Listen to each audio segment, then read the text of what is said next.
Һаумыһығыҙ мөхтәрәм милләттәштәр. Эфирда башҡорттар тапшырыуы. Программаны әҙерләүсе ижади төркөм исеменән студияла һеҙҙе Динара Әхмәтова сәләмләй. Башта сығарылыш тураһында ҡыҫҡаса. Яғында да йәшәйләр дип инде шушы Ирәкте ырыуының кешеләре. Тәтешле районының Аҡсайыт ауылы тарихы. Бигайым олы шәхес тик әйтергәрәк безнең авылда ул гына олы шәхес түгел, данлыклы кешеләр бик күп. Ҡара акула хәрби вертолеты конструкторларының береһе Вилиш Булатовҡа таҡтаташ асылды.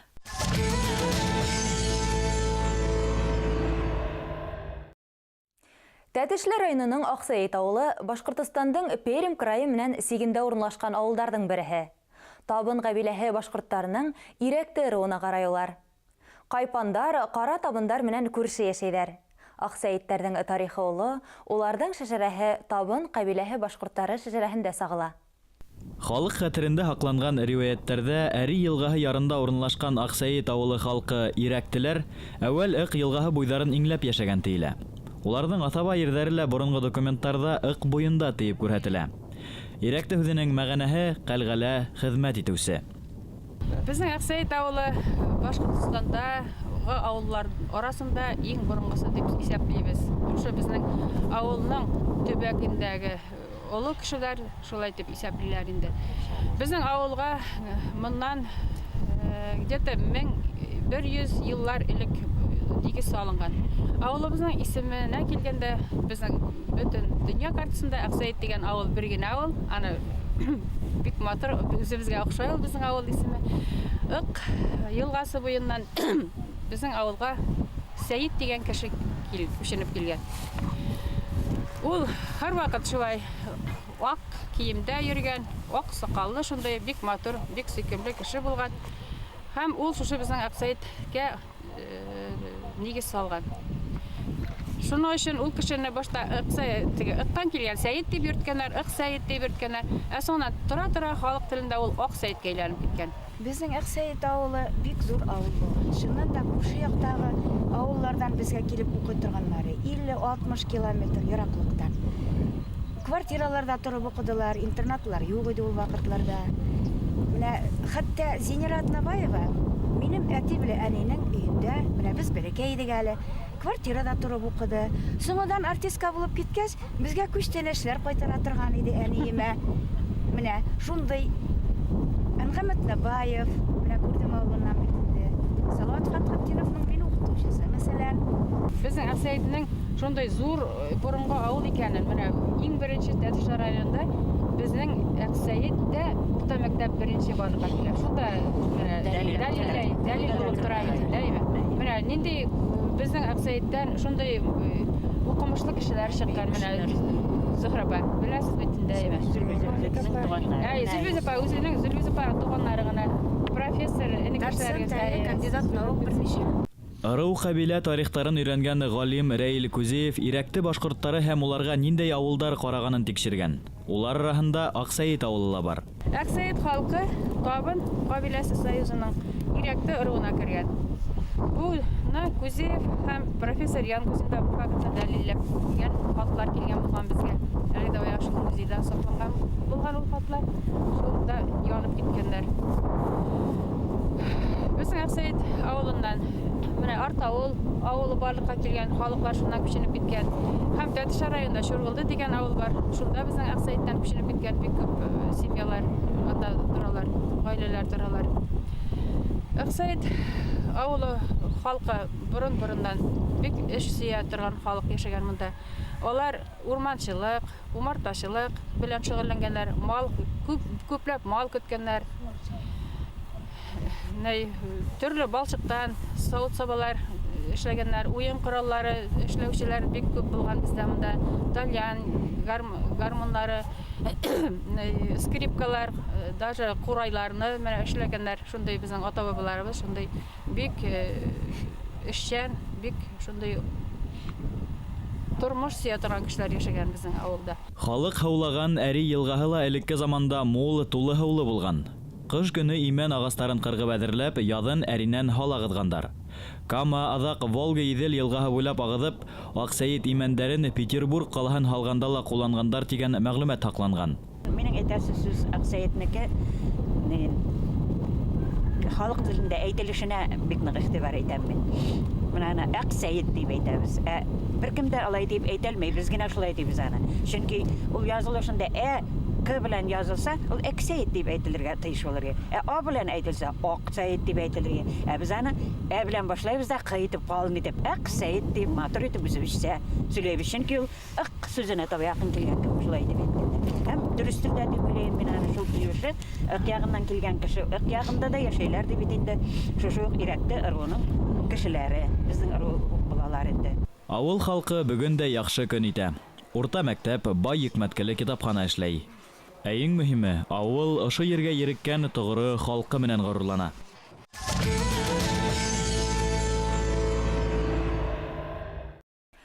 Үзләренең фидакар хезмәте, ил-йорт алдындагы казанышлары, кылган гамәлләре менән халкыбызны данга күмгән шәхесләребез бик күп.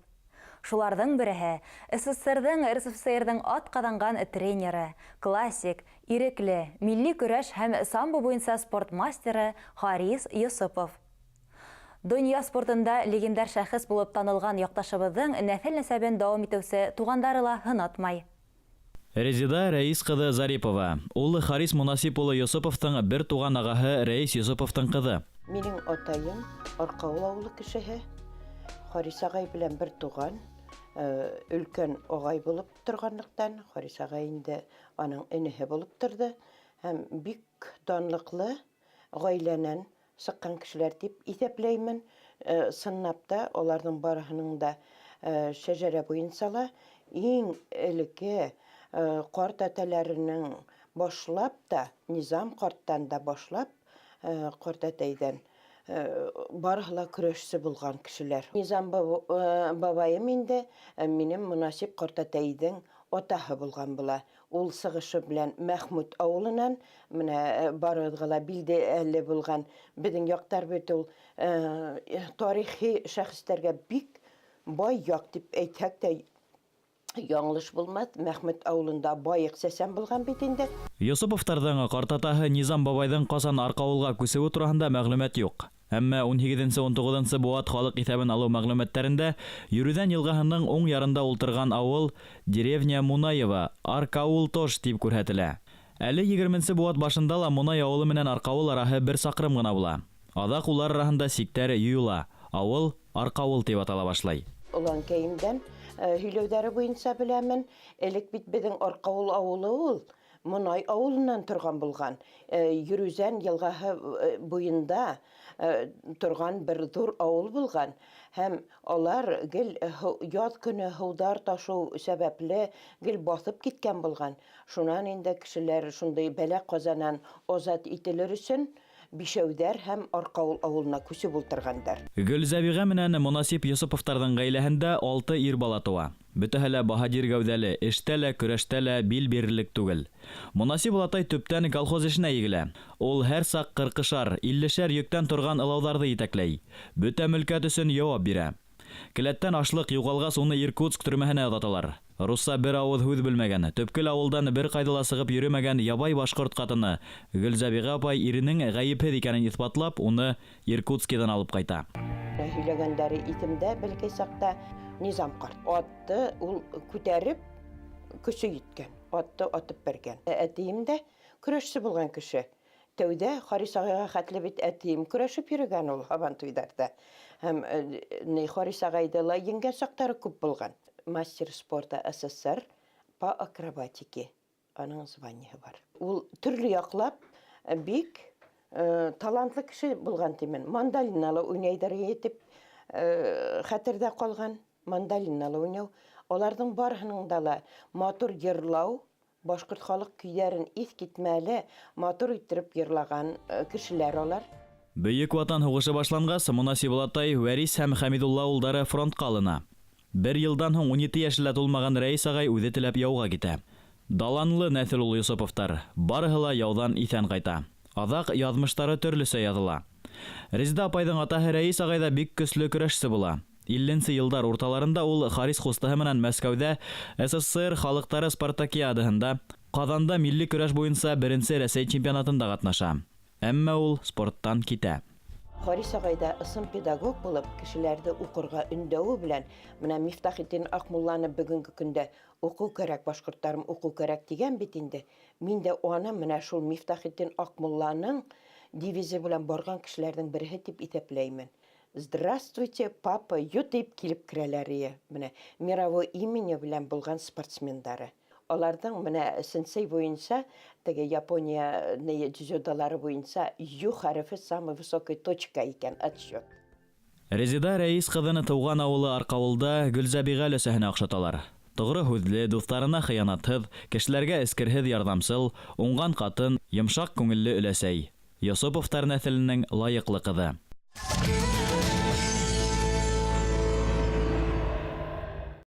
Ҡурған өлкәһе Әлмән районының Шәриф ауылы ошо төбәктә иң көнсығыш сиктә урынлашҡан башҡорт ауылы булып иҫәпләнә.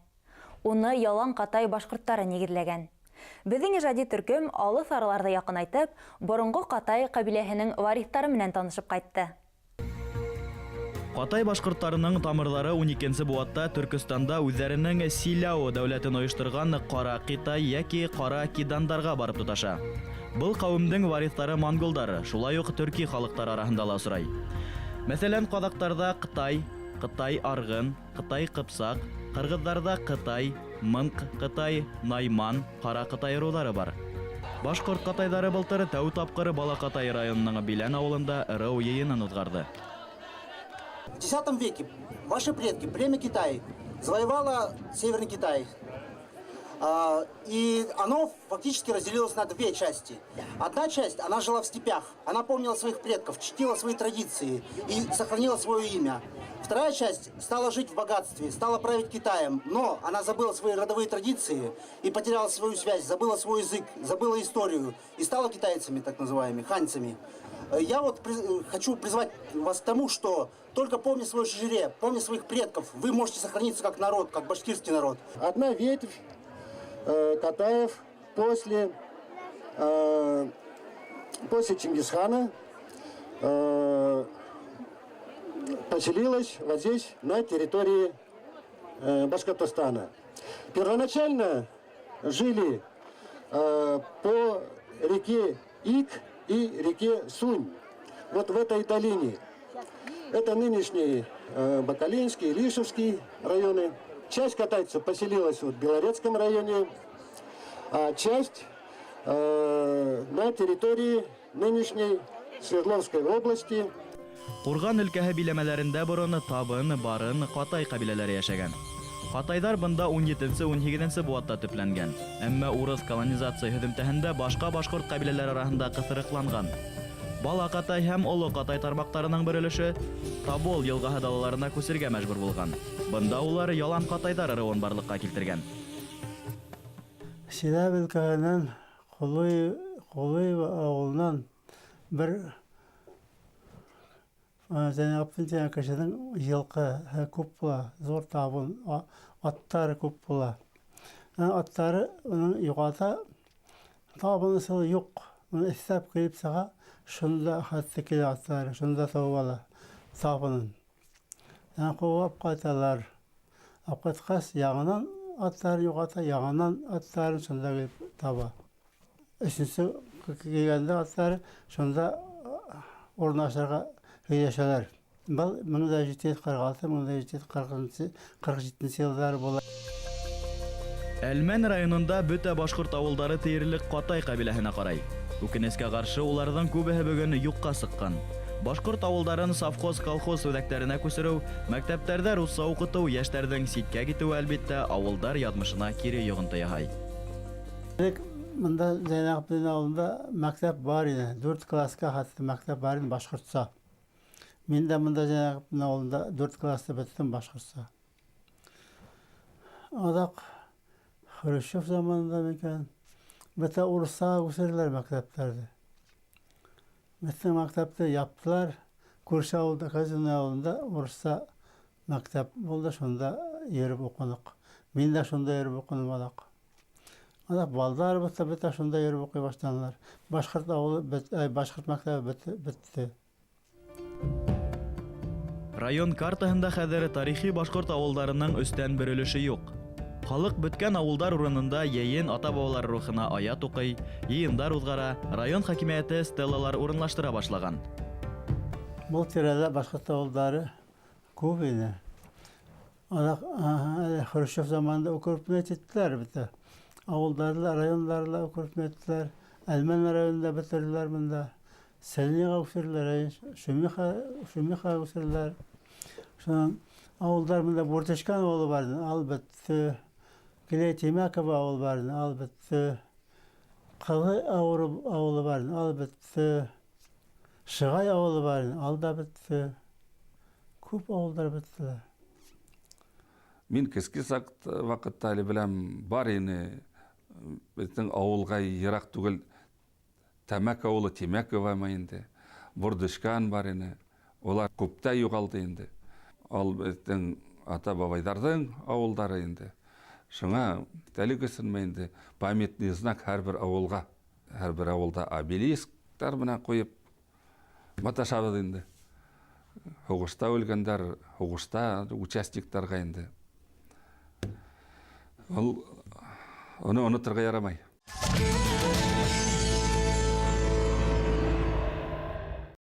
Ул Рәсәй хәрби авиацияһының көсөн һәм куәтен сагылдырган өсөн Кара акула дип йөртелгән хәрби вертолетты уйлап табысларның береһе. Киләһе ятмабыз Ырымбур өлкәһе Новосергеевка районының Котош авылында туган, бар гомерен илебез оборонаһын үстерүгә багышлаган шәхес Вил Ишбулатов турында. Соран елгаһы буенда урынлашкан Котош авылынан Бөек Ватан һугышына 731 ир-егет алына. Шулардан 64-нә генә исәнә туган авылына әйләнеп кайтырга яза.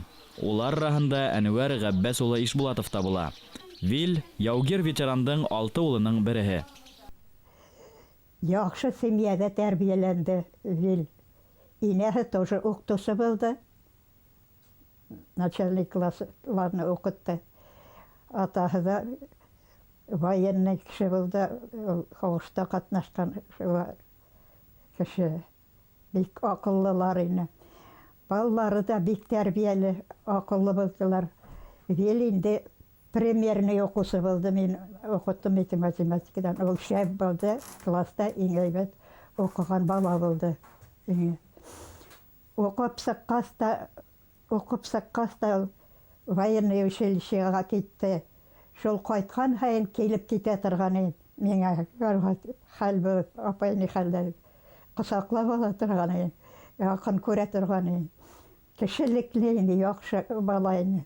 Без менә ошо Котош авылыннан итразатка хәтлем көн һайын язгы елләрдә лә, көзге һавыкларда ла, кыштарда ла яй йөрнек. Башкортса 7 классы бетеп, шуның урыс мәктәбенә. Кыйын була торган уку, чөнки бөтен предметлар да башкортса укыгайнык, физика, математикада, рус аңлау кыйын була торган. Ну, аңа карамастан, Аллага шөкер, барыбыз да Вилгә карап, Вилдин тырышуына карап, аның безне поддержкаһына карап инде, барыбыз да әйбәт укырга тырыштык. Вил Әнвәр улы яхшы укый, спорт менән шөгыльләнә. Төпкелдә яткан авыл балаһы Яшь техник журналын алдыра һәм бала сакта ук осылсы корамалдар уйлап сыгара башлай. Әсәһенең сепаратынан я самавырынан әтмәләгән ул оскустар һарай башыннан арыса алмай. Әмма ул баласак хыялын Иркутск хәрби техник училищеһында һәм Жуковский исемендәге хәрби академияла белем алып тормышка ашыра. Виләгәйтә бер яхшы беләбез, без нидән бер бәләкәйрәк инде укыган вакытта. Ал укып беткәч тә менә инде укытучы алды. Елгайны әйбәт килеп йөри торгайны, виләгәй бергә кайткан һайын каникулга укыган.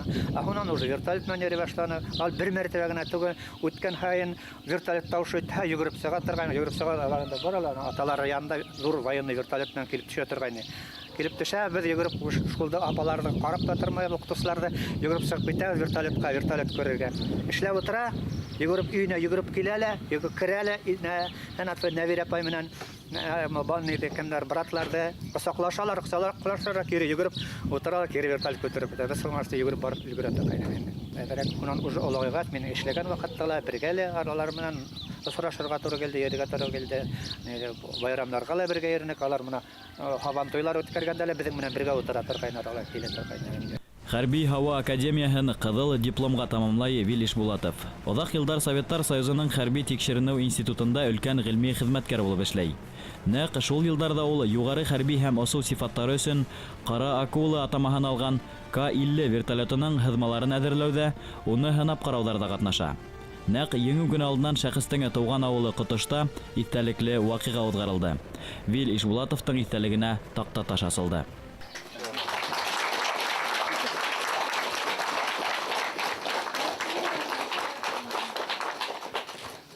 Беғайым олы шәхес тик әйтергәрәк безнең авылда ул гына олы шәхес түгел, данлыклы кешеләр бик күп. Киләсәктә данларга ушулай таҡта таш ҡуйырлыҡ кешеләребеҙ бигерәк күп безнең авылда. Ул бик аҡыллы, гел отличныйға уҡыған лидер, шунда молодежный, постоянно председатель дружины пионерской була торғайны, шундай аҡыллы кешене, государственное мышление дәгәмәк. Шунан 7 класты бөткәс инде, мин механизаторға уҡырға киттем, ул военный летчик булырға уҡырға китте. Отпускыға ҡайтҡан һайын минең хәлде белдергә шунда яланға килә торғайны беҙҙең янға, уборка барған ергә. И буш ҡул менән килмәй, йәшикләп, лимонад тап килә, булыҡлап, сигарет тап килә, малайларҙы һайлап китә торғайны. Шундай киң күңелле, яҡшы кешене. Яланнардан яйлап ҡына үтеп, башаҡларҙы тотоп, шунда үҙенә заряд алып 1 йыллыҡ киткәндер инде. Хәрби авиация подполковнигі Вил Ишбулатов белемен, көсөн һәм аҡылын һалған Ҡара акула вертолеты әлеге заманда Рәсәй оборонаһының көслө хәрби берәмеген тәшкил итә.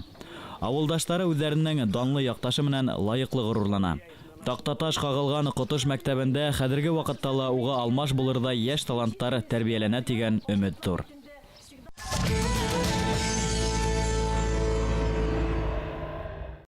Хөрмәтле телевизор ҡараусылар, ошоноң менән тапшырыуыбыҙ тамам. Тәҡдим теләктәрегеҙҙе әле экранда күренгән tv-rb.ru сайты адресына яҙырға йәки Өфөләге 251-73-92 телефонына шылтыратып еткерергә мөмкин. Беҙ тапшырыуҙы әҙерләүсе ижади төркөм һеҙҙең менән хушлашабыҙ. Һау булығыҙ!